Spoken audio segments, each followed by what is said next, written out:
Hey, this is William, and I am teaching violin. So we're starting with Suzuki Volume 1, which is this book. And your book might be a little bit different because you might have a newer edition. But on mine, like the actual violin stuff starts on page 10. So on page 10, I've got all these pictures of people holding violins and how to hold the bow and different stuff like that. And we'll just go through that quickly because you already know how to hold the violin and stuff, but we'll just do a few quick refreshers on technique and holding the violin. So, reading through all this is important, of course, but the way I like learning this and the way that I like remembering this is doing a karate chop motion.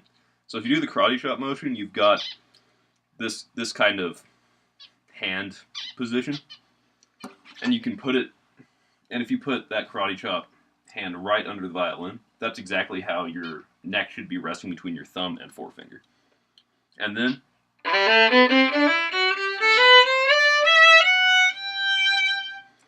that's how the violin fingers come down, is they come down like little hammers. You try to use the tip of the finger. And then, as far as the bow hold goes, they explain it better here than I can, but the way I always like to remember it, kind of the quick way, is that the ring finger always goes right over the eye of the frog. So where this is, you should always have your ring finger. And then this finger is always curled up, and this finger is always relaxed. And this finger is always right by this finger. So next thing I'm going to talk about is theory. So some really simple theory stuff is obviously that violin plays treble clef, which is the curly clef that's always on the left of all of the bars. Then there's always the time signature, and the time signature is always the amount of beats in the measure. So, for example, on Exercise for Proper E String Posture, which is the first song on my version on page 12, they have it 3-4. So that means 3 beats every measure. And then the 4 on the bottom represents the quarter note. If it was an 8, it would represent an 8 note. If it was a 16, it would represent a 16th note, and so on. If it was a 2, it would represent a half note. So what that means is that you count 3 quarter notes. If it was 3/8, it'd be 3/8 notes. If it was 17/16, that would be you count 17/16 notes. It takes a while to get used to that, but all songs are laid out like that. And then the C will always mean common time. And common time is always 4/4, which is the most common of all the different key signatures, or time signatures. And then, if you see a C with a slash through it, that means cut time, and that's 2/2. Key signatures are always marked via pound signs right by the treble clef. And wherever the sharps are on the staff correspond to the notes they sharp. So, for example, if on this key on the Exercise for Proper E String Posture, we have an F sharp, and a C sharp, and a G sharp. And the way I know that is because the F sharp is on where an F note would go, C sharp is where a C note would go, and a G note sharp is where a G note would go. And you can have sharps or flats in a key signature, and yeah. So coming from the fundamentals book to the Suzuki book is going to be kind of an interesting leap, because in the fundamentals book, everything's pretty large. It's all laid out pretty well. In the Suzuki book, it's a much more intermediate to advanced book. The notes are about the same size as like on symphony music, stuff like that. So it's kind of a transition to an intermediate book and advanced book. So I would suggest running through all the different exercises on this page. So if you want to try something with the Exercise for the proper E string posture, start on the E string like it suggests. So just read.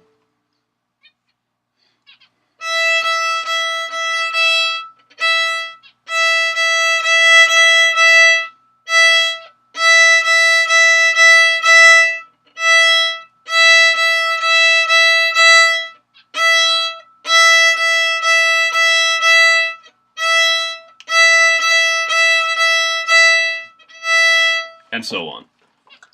So you've probably done much more advanced stuff than just playing the E string over and over again. So that will probably get boring after a while. But some stuff that you may or may not have seen, depending on how far you made it in Music Fundamentals, that book, because I love those books. You may or may not have seen 16th notes. So essentially, a 16th note is twice as fast as an 8th note. An 8th note is twice as fast as a quarter note.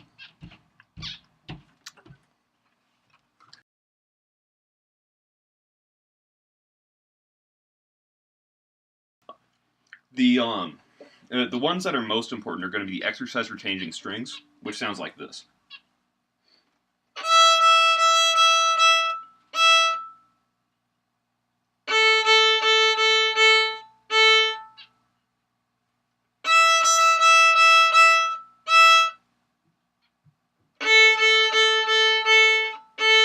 Then it repeats. So that one is extremely important because the changing string technique is one of the hardest techniques to get down as far as like making it a smooth transition. So if you're ever having a problem with one of the other songs and you notice that it's a string technique change problem, just play this exercise a few times and that will help with it.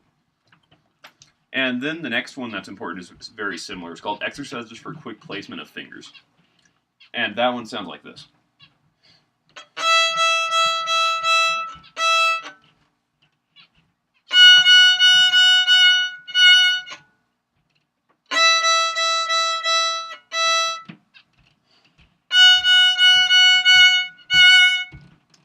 Then it repeats and goes on for a little bit, similarly.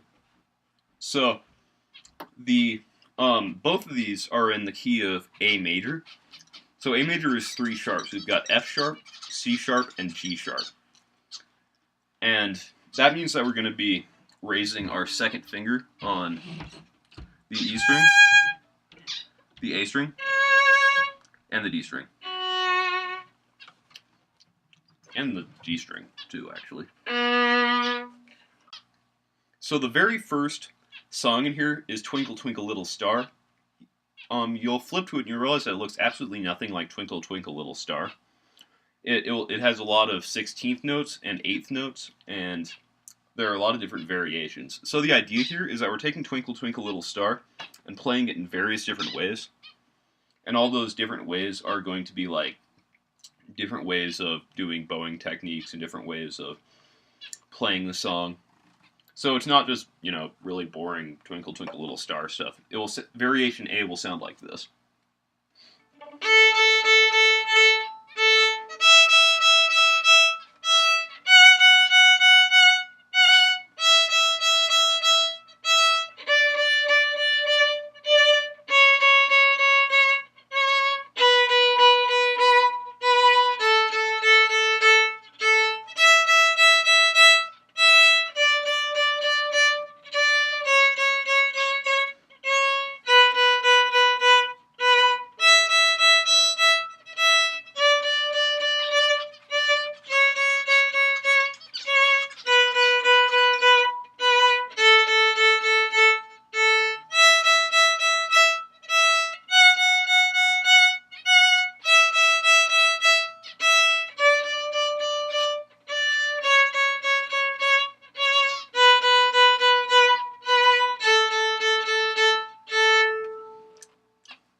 So I'll play through the other variations in just a second.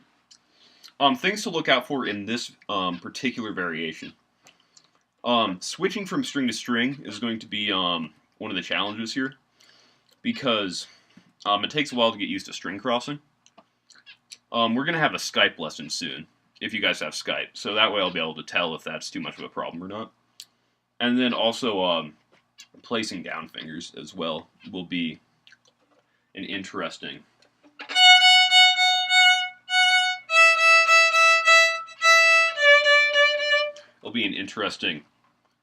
part of playing this song as well, because it's a little bit, because you're playing a lot of notes with one finger down, going to the next note, playing a lot of notes with that finger down, and so on. So this is also in the key of A major. You can tell because of the 3 sharps on the treble clef. I'll show that right here. And once again, we'll have a Skype lesson, so I'll know how much of this you know and how much you don't know. You can't see it. Okay, so I'm pointing to the I'm pointing to the to the treble clef and the 3 pound signs by it, and then the C stands for common time, which is the same as 4/4 time, 4 beats per measure, and then the quarter note gets the beat.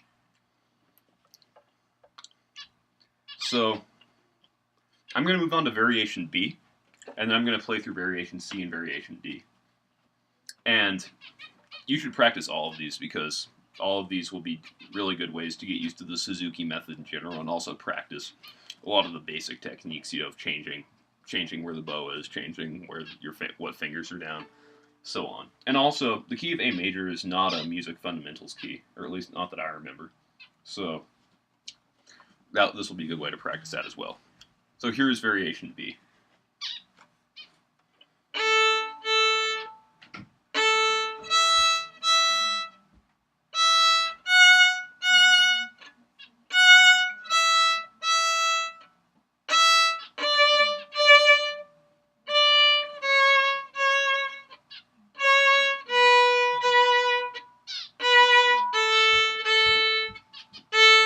And if I'm playing any of these too quickly, you do not have to play them as quickly as I am. If I'm playing them too slow, feel free to speed up. Just take these at whatever tempo you want. I'm just playing through them because that way it's a lot easier to play them once you've heard them. This is variation C.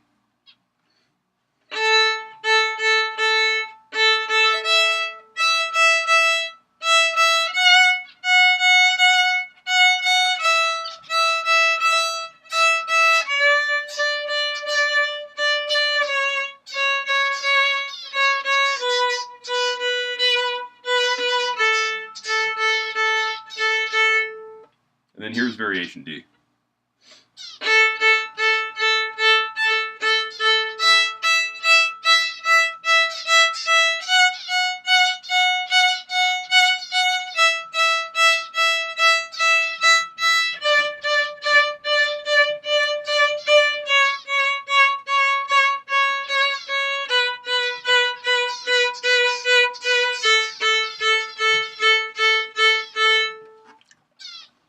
So obviously variation D is the fastest, and it's also got the least rhythm in it, so that makes it, I don't know, that could make it either the easiest or the hardest. Depends on the person.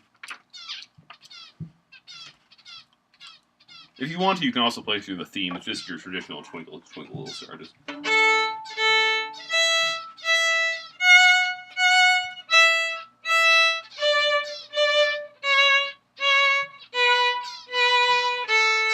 And so on. So this is going to be what we'll work on this first lesson, is these 4 variations. So, depending on how comfortable you are with these variations, I want you to pay attention to different things. Like, if this is totally new, pay attention a lot to going slowly, using the, making sure that the sound is in the right place, so on. If you're a little bit more comfortable with this, make sure that you're always using very large bows. Like, it's good to exaggerate at first. So, like,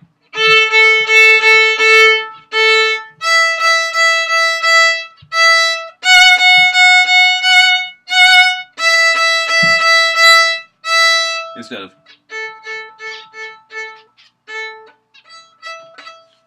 yeah. So, as far as and then also, if you've got all that down, add your own dynamics. So, where you think the song should be quieter, make it quieter. Wherever you think it's louder, make it louder. For example, where I think it gets loud is,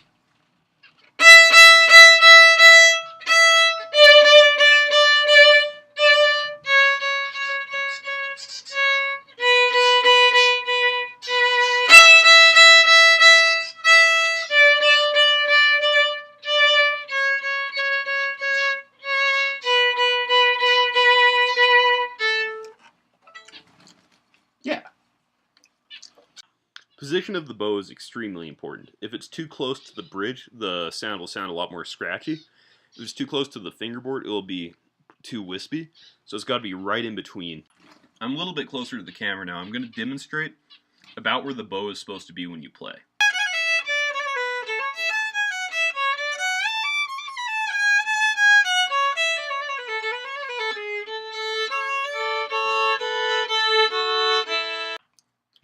cool. So that will conclude the first video lesson. If you guys have Skype, I would love to do a Skype lesson as well, and that way I could see how you're doing with the material, how far you are, how hard this is as well as compared to the stuff that you've seen in your other book. If this is extremely below your level right now, continue going on in the book. Go to Lightly Row and Song of the Wind and Go Tell Aunt Rhody, Come Little Children, all those songs. If this is extremely advanced stuff, stick to the first page of the exercises and keep working on those. And definitely a good way to learn via Suzuki. In fact, the way the book was made was to hear the person playing the song play it continuously, or not continuously, but play the song a lot. Or no, it's call and response. So I play something, and then you respond by playing the same thing back. So that's why I picked this particular book, by the way, for the online lessons. Yeah, so look forward to seeing you in a Skype call if you can do that. If not, then I will see you in the next video.